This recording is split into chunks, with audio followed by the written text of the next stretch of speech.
live long and prosper. So in this video series, I'm going to be talking through the social justice elements of every episode of the original series of Star Trek. The thing that inspired this project was actually a Fox News article which argued that Star Trek has in some way betrayed its traditional commitment to sort of political neutrality or middle ground by embracing progressive politics. In this series, we're going to see that Star Trek has always embraced progressive politics, and it's always been aspirational for social justice in various senses. I am taking a broad perspective on social justice here, so that may include multiple different types of social justice, whether that's racial, whether that's economic, whether that's religious, whether that's abilities, gender and sexuality, anything broadly considered. I will go through every episode. Some of the episodes I will interview fellow Trekkies and talk with them about it. And then below, in the descriptions, I will give you additional information about the episodes, particularly their original air date, who wrote the screenplay, and who directed that episode. I also want to dedicate this series to my dad, Michael Allen Zapkin. He was an OG Trekkie from back in the day, and it was watching the original series with him that I came to love Star Trek. In this video, we're going to talk about the episode Mudd's Women. So the episode starts with the Enterprise pursuing a small craft which is attempting to evade them. This small craft goes into an asteroid field, and in order to prevent it from being destroyed, the Enterprise extends its deflector screen around them, which burns out a lot of the Enterprise's power to the point where they are almost crippled, but they manage to get off the ship. Captain Leo Walsh and 3 beautiful women. Not just beautiful women, but like hypnotically beautiful. Like, the men in the crew, to a certain extent, with the exception of Spock, although it does seem somewhat apparent that Spock is not entirely immune, but the men of the crew are basically like, oh, I'm transfixed by these women. They're so beautiful, and I'm a drooling idiot, etc., etc. So they get those people off the ship. Kirk convenes a ship's hearing because Leo Walsh has been operating his ship without a permit, operating it without an identification beam, etc., etc., trying to find out what's happening here. Leo Walsh, it turns out, is not Leo Walsh. He's Harry Mudd, or more properly, Harcourt Fenton Mudd.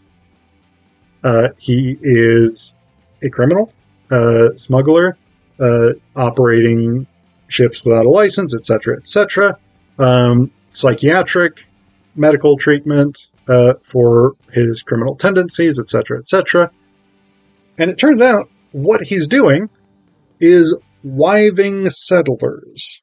That is, the 3 beautiful women that he has with him are destined for a farming planet or something like that, where there's a whole bunch of men and not that many women, and so Harry Mudd is taking these women off to be married to some random chaps out on farms.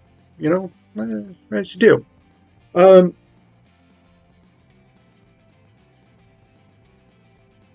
What ends up happening is, because the Enterprise has destroyed pretty much all of its lithium crystals, the thing that helps power the ship, that you can't run the ship without, they have to stop off at a lithium mining planet, where, for some reason on this entire planet, running this mine for this incredibly important resource that's super, super, super valuable, there's only 3 dudes. which seems super unlikely. I mean, you could just have, like, space pirates show up, kill those 3 dudes, and take all the crystals and make masses and masses of money. But you know what? We'll just, like, whatever. Also, even in the universe of Star Trek, mining is probably quite a dangerous occupation. And, in fact, the lead miner is like, oh, the wind, it's so fucking crazy here. You could get lost 3 feet from your front door and never be seen again. Like, you need more than 3 people to keep that mine running if those are the kinds of conditions you're in. But anyway, that's not the real point here. So they have to go to this lithium mining planet. Harry Mudd finds out that that's what they're doing, and he manages to get a communicator and call down to the planet and be like, hey, miners, I've got these 3 fucking crazy-ass beautiful women that you're totally gonna want to be married to. And the miners are like, that sounds like an amazing plan. So, the miners come up to the ship to talk to Kirk about the price of the lithium crystals. And basically the miners are like, we want Mudd's women, and also we want Harry Mudd released. And Kirk, for some largely inexplicable reason, is like, no deal. Like, the women are not, they're not under arrest. Like, they don't belong to him. He has really, as far as we can tell, no actual authority over what they do. So if the women want to go with these miners, it's not clear that Kirk has any legal authority to stop them.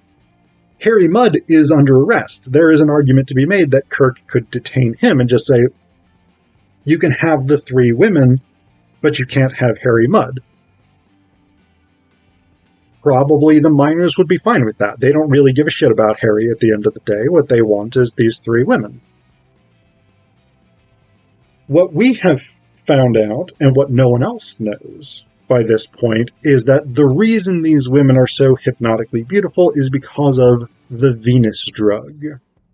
And it's an illegal substance that, according to Harry Mudd, toward the end of the episode where he explains it, gives people more of what they have.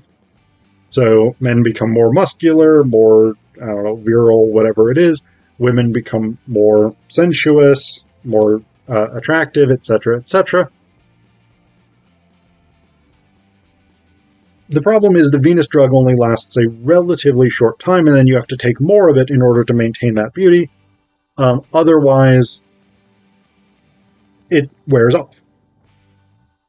So, basically the scam on the part of Harry Mudd and these women is, we're going to use this hypnotic drug to make these women look incredibly attractive and just captivate everybody, every guy who sees them, presumably every lesbian who sees them as well, or every bi woman who sees them, but that's not really addressed.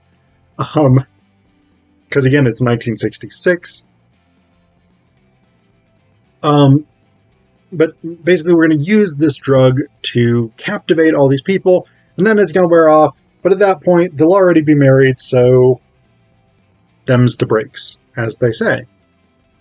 So, social justice issues here. Obviously, the big one is human trafficking, particularly sex trafficking, because these are women who are being moved from planet to planet with the intention of getting married.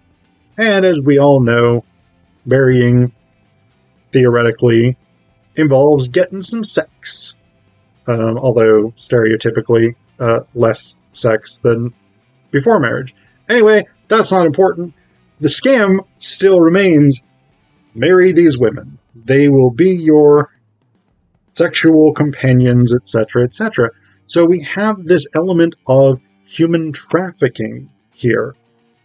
Now, human trafficking obviously goes back millennia, probably as long as there have been humans. Today, human trafficking is a big, big issue. There's a lot of international concern about human trafficking, sexual trafficking in particular. There's also an element of illegal immigration here, because and maybe this is an unfair thing, but I think we tend to think of human trafficking as the movement of, or we think of sex trafficking, and I think this probably is fair, but I'm not an expert on this. I think we tend to think of sex trafficking as the movement of people against their will for the purposes of sexual exploitation and violence. These women are willing. Like, they legitimately wanted to leave the planets that they were from, or the space stations that they were from, or whatever it was, in order to go and get husbands. So, they are participants in this scam, which is not to say they're equal participants in the scam. Harry Mudd is the primary driver of this scam. He is the primary villain of this story, even though at the end of the episode, he and Kirk seem more or less on jovial terms. At the end of the day, the miners don't give a shit about Harry Mudd. Kirk is clearly taking him back to the Enterprise, and the miners are just like, whatevs, we're going to keep these women, because we're now married to them, and we're okay with that. But Harry Mudd and Kirk just have this kind of congenial relationship at the end of the episode, which, I mean, is kind of a setup for, because Harry Mudd is the only supporting character who shows up in multiple episodes, except maybe Spock's father. But I don't remember. I know Spock's father shows up at least once. But Harry Mudd shows up in Mudd's Women and in the later episode I, Mudd. So this congenial relationship is kind of a setup for what we get later in I, Mudd. No. Harry Mudd is still a human trafficker. He is a sex trafficker. He is a con artist. And the Venus drug is an interesting twist on this, because very often, as I understand it, human traffickers, sex traffickers in particular, and pimps will use forced drug use. And again, there's no indication here that this is forced drug use so much as these women do want husbands, and so they're doing what they can to try and get them. But very often, sex traffickers and pimps and things like this will use forced drug use to break down a victim's sense of identity, to break down their sense of independence, and to create dependency, chemical dependency, literal biological chemical dependency on the person with that drug. And so that's a way of making victims of sex trafficking or forced prostitution compliant with their own exploitation. So, in the context of those trends, it's an incredibly disturbing episode. It's just super, super problematic. And actually, the fact that at the end of the episode, Kirk and Harry Mudd seem to be kind of making jokes with one another raises some really serious problems.